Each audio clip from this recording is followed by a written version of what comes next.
الله أكبر. يا الرحمن الرحيم.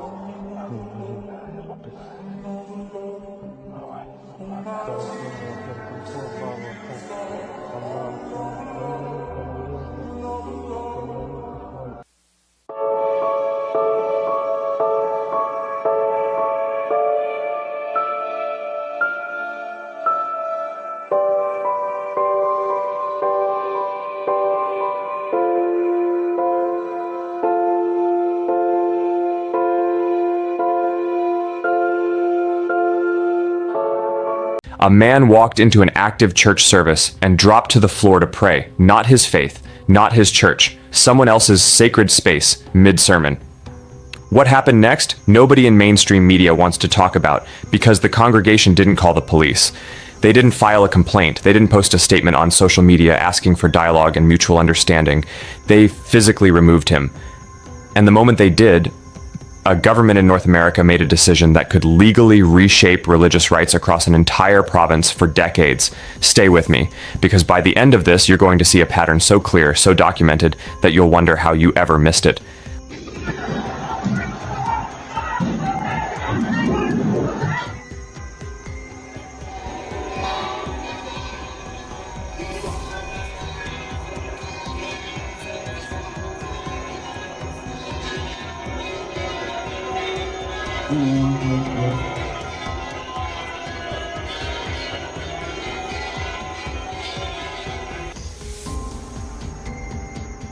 Let's go back to Montreal.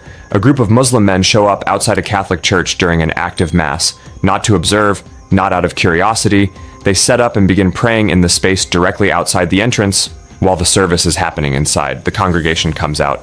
Words are exchanged, and then something happens that almost never happens in the modern West. Christians physically remove them, no police, no lawyers, no social media call out, just hands in a door.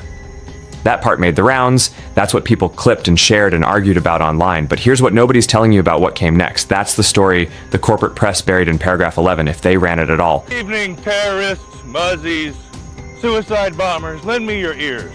Since you're bowing down towards me, you better at least listen. So you know that you need Jesus Christ instead of your stupid pedophile prophet Muhammad. You see, if you're gonna pray in Texas, you better have a Christian in the band, because we don't want no Muslims blowing up like Pakistan, okay? And God sent his son Jesus, who became nothing and got destroyed by wicked people. Even though he was equal with God, he made himself nothing and became obedient to the point of death, even the death of the cross. The Quebec government didn't hedge. They didn't call for a community roundtable. They didn't issue a statement about the importance of pluralism and shared public space. They officially banned street prayers across the entire province, calling the act a provocation. One word, not a misunderstanding, not a cultural collision, a provocation. Now I want you to run a mental experiment with me. Picture a Christian man walking into a mosque during Friday prayer. He kneels down in the back, holds up a crucifix, and begins reciting the Lord's Prayer out loud. Not whispering, not quietly to himself, out loud in the middle of the service. You already know exactly how that ends. You don't need me to walk you through it. And here's what's more revealing than the outcome itself.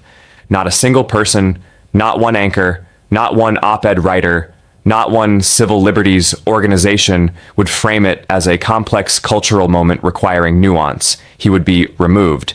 It would be reported as a disruption, and the consensus would be unanimous. He was wrong to do it. But when the direction flips, suddenly the congregation is the aggressor. Suddenly, the act of protecting your own sacred space during your own service becomes the story. That asymmetry is not accidental. It's load-bearing. The entire framework depends on that asymmetry holding up. The moment enough people see it clearly, the framework starts to crack, and Montreal isn't standing alone.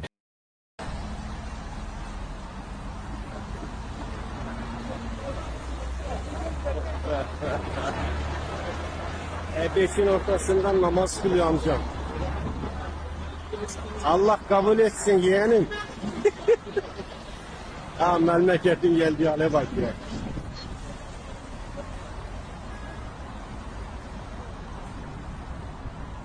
Evet efendim geliyoruz ya. Kıble bu tarafa.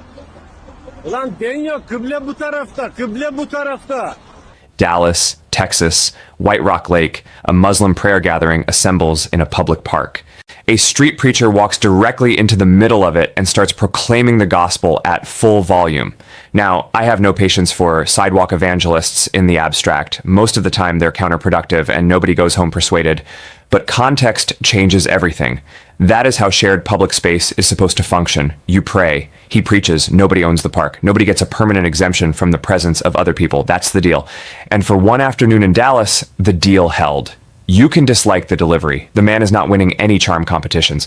But the question underneath the noise is not a question about race or ethnicity or the color of someone's skin. It is a question about ideology and what it produces when it holds power. That question is getting louder, and it's getting louder precisely because polite society has decided it isn't allowed to ask it.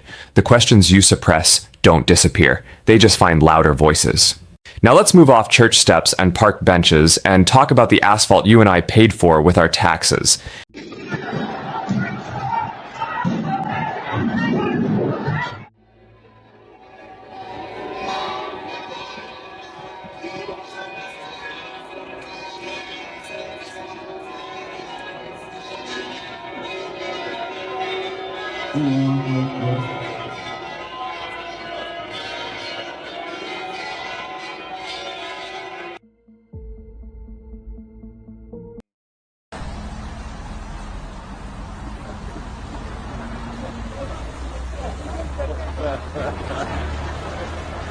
Beşin ortasından namaz kılıyor amcam.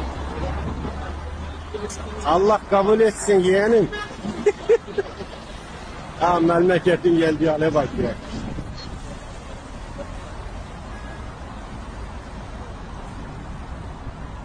Evet efendim, geliyorsunuz ya. Kıble bu tarafa. Ulan den yok, kıble bu tarafta, kıble bu tarafta. There is a documented, photographed, filmed pattern in cities across the Western world where groups roll out prayer mats directly onto active roadways.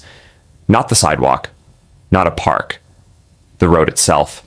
Cars stop, buses reroute.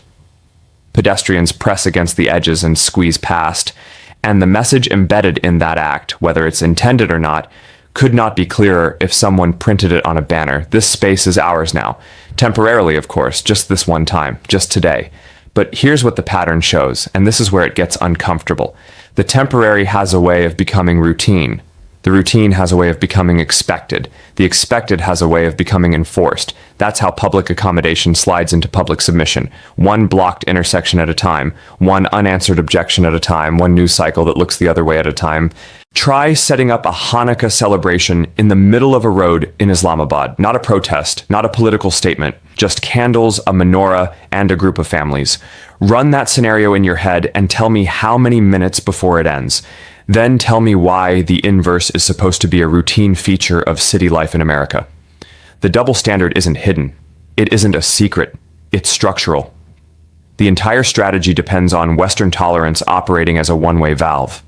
Infinite flexibility pointed inward, zero reciprocal obligation pointed outward.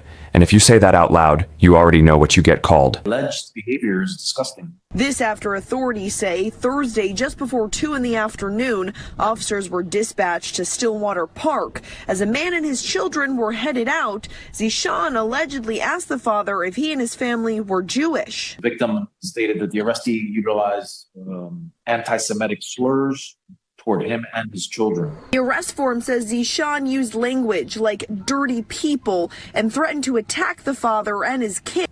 Miami Beach, Stillwater Park. A Jewish father is leaving the park with his children on a Thursday afternoon. A 32-year-old man approaches them and asks if they're Jewish. When the father says yes, the man reportedly unleashes a torrent of slurs, calls them dirty, and makes physical threats directly at the father, with the children standing there. The father drew his firearm. The suspect backed away. Police arrived. Let that image settle for a moment. A father at a park with his kids had to draw a weapon because a stranger decided his family's ethnicity made them a target. When officers arrived, the suspect's defense was the First Amendment. He told police he was Muslim, that he did not like Jewish people, and that he was expressing his rights. The judge refused a standard bond despite 0 prior offenses. That last detail is the one that tells you The court saw something beyond a bad afternoon. The First Amendment protects your right to say repugnant things. That protection runs between you and the government. It does not protect you from consequences when you scream slurs at a 7-year-old in a public park and then lunge at her father. That is not speech. That is predation with a legal costume on. Here's what connects Montreal and Dallas and Miami. Here's the spine running through all three stories. Someone enters a space that isn't theirs, a church mid-mass, a road, a park with children, and demands that everyone around them absorb the intrusion without complaint. When the accommodation doesn't come, when the congregation pushes back, when the father draws a weapon to protect his kids, the narrative flips in under 30 seconds. Suddenly, the person who refused to accommodate becomes the aggressor. The victim card appears faster than you can blink, and it gets handed to the person who initiated the confrontation. That pattern is not a coincidence. It is not a series of isolated incidents that happen to look similar. It is a playbook. And it works because most people in positions of institutional authority are more afraid of being accused of bias than they are committed to applying rules equally. But what Quebec just did cracks something open. When a government calls street prayer in front of an active mass a provocation and bans it provincially, they are asserting something that most Western governments have spent 30 years avoiding. They are asserting that the rules apply equally, that no group's religious expression is automatically insulated from consequence when it deliberately intrudes on another group's worship. That tolerance is not unconditional surrender. That assertion opens a legal door. Behind that door, rights that have been treated as permanent and untouchable are now subject to the same scrutiny that applies to everyone else. That terrifies a certain kind of political class. It should terrify the institutions that have been operating under the assumption that the asymmetry would go unchallenged forever. They were wrong about Quebec. They may be wrong about a lot more than that. The question that every single one of these stories is actually asking, underneath the specific incidents, underneath the church steps and the park and the Miami courtroom, is a question about whether shared public life has rules that apply to everyone, or whether those rules are negotiable based on which group is doing the negotiating. The people who thought they could keep that question off the table forever miscalculated. The congregations that stopped asking nicely and started using their hands understood something that a lot of policymakers still haven't figured out. When you protect your own space, clearly and without apology, you are not being intolerant. You are making the rules legible. You are demonstrating that the rules exist. And right now, from Montreal to Dallas to Miami Beach, more and more people are making that demonstration, not with legislation, not with press conferences, with their presence, their refusal, and in one Florida park with a firearm held steady until the threat backed away. This is what it looks like when people stop waiting for institutions to protect them and start protecting themselves. And the government of an entire Canadian province just told you which side of that equation they're standing on.